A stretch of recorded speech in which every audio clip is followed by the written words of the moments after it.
A continuación vamos a ver el segundo de los métodos para la generación de variables aleatorias de tipo continuo. Es el llamado método de la composición. Para poder aplicar este método, nuestra función de distribución tiene que venir dada por una expresión como la indicada en la ecuación número 5. Es decir, la función de distribución tiene que ser la suma ponderada de una familia de funciones de distribución.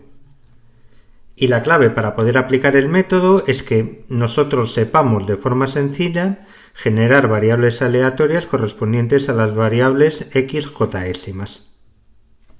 La condición que tenemos que pedir en la ecuación 5 para que ésta sea correcta es que el sumatorio de los p sub j para toda esta familia de índices sea igual a 1, con cada uno de estos pesos individuales, por supuesto, mayor o igual que 0.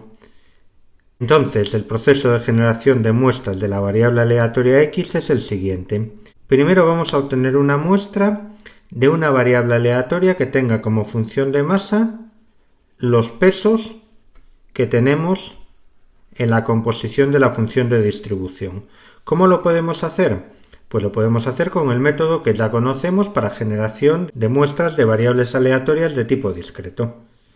Una vez que elegimos una j concreta, lo que estamos haciendo es elegir una variable xjésima determinada y devolvemos como muestra aleatoria x una muestra de la variable aleatoria xjésima, que como decíamos tenemos que saber generar de forma sencilla. Vamos a ver a través de un ejemplo la aplicación de este método.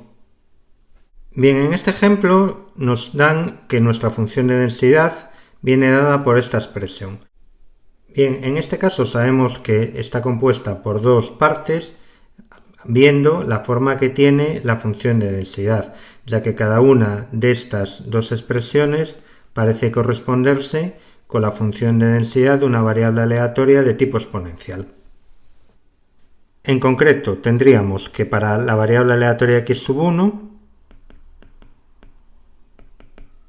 su función de densidad viene dada por e elevado a la menos x. Y para la función y para x sub 2 por e elevado a menos 2 por x.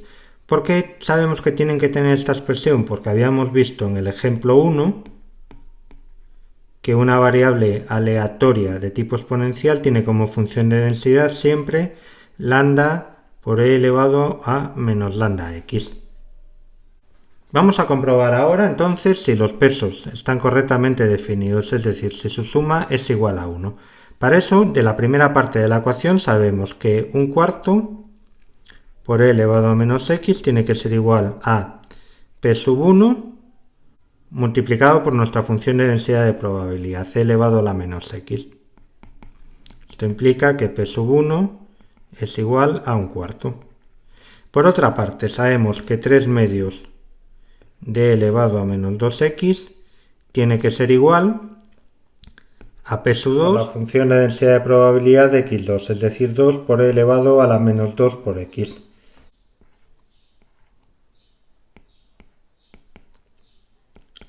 Con lo cual obtenemos que p sub 2 es igual a 3 medios multiplicado por 1 medio igual a 3 cuartos. Y podemos verificar que efectivamente P1 más P2 suman 1 y la función compuesta está correctamente definida. Bien, es interesante también observar que hemos probado esta propiedad sobre la función de densidad, pero esto es equivalente a trabajar con la función de distribución, ya que la función de densidad es la derivada de la anterior. Por lo tanto, la derivada de la distribución de x es igual a p sub 1 por la derivada de la distribución de x sub 1 más p sub 2 por la derivada de la distribución de x2. Y la propiedad de que los pesos sigan sumando 1 tiene que conservarse. Vamos a ver a través de un ejemplo numérico cómo funcionaría este método. Vamos a suponer que tenemos a nuestra disposición un generador uniforme 0,1 que ha ido arrojando los siguientes resultados.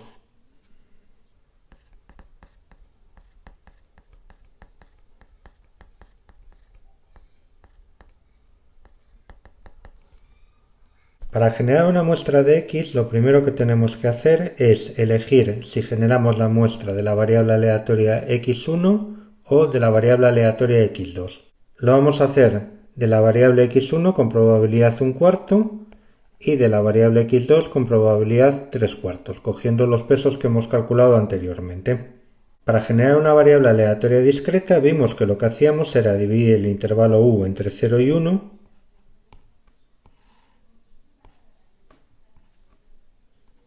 en trozos cuya probabilidad, es decir, cuya longitud, sea equivalente a la probabilidad con la que generemos las muestras. En nuestro problema concreto generaremos una variable j tipo 1 con probabilidad 1/4 y una variable 2 con valor 3/4.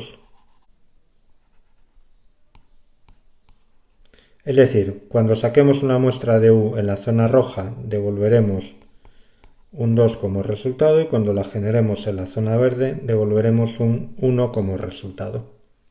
Bien, para la primera muestra de x utilizaremos la primera muestra de nuestro generador uniforme 0,1 para elegir entre x1 y x2.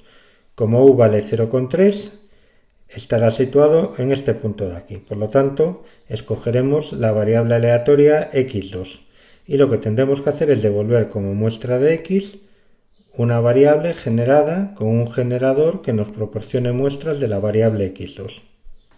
La variable x2 es una exponencial y sabemos que a partir del método de la transformada inversa generamos nuestra muestra x como logaritmo en base e de la muestra de nuestro generador uniforme partido por menos lambda.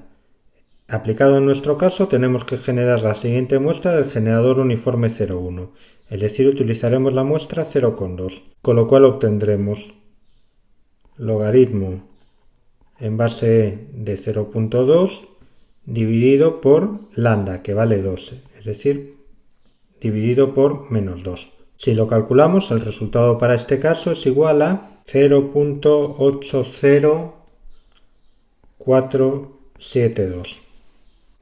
Bien, vamos a calcular cuál sería la siguiente muestra para este ejemplo. En el siguiente caso tendremos que otra vez elegir si generamos la muestra con la variable x1 o con la x2. Para eso cogemos nuestra muestra del generador uniforme que vale 0,6, es decir, estaremos en este punto de aquí y volveremos a utilizar el generador x2. En este caso volvemos a calcular la muestra con la misma fórmula que en el caso anterior. x2 sería igual a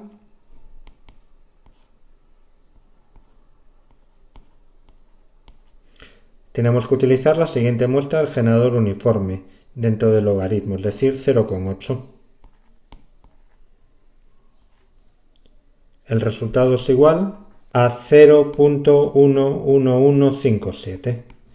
Bien, y así proseguiríamos indefinidamente. Si queremos obtener la tercera muestra, pues tendremos que otra vez elegir entre x1 y x2. En este caso, la siguiente muestra del generador uniforme sería 0,1 y en este caso estaríamos en esta zona de aquí, con lo cual la siguiente muestra de x vendría dada por el generador de x1 y así sucesivamente. El procedimiento es siempre igual.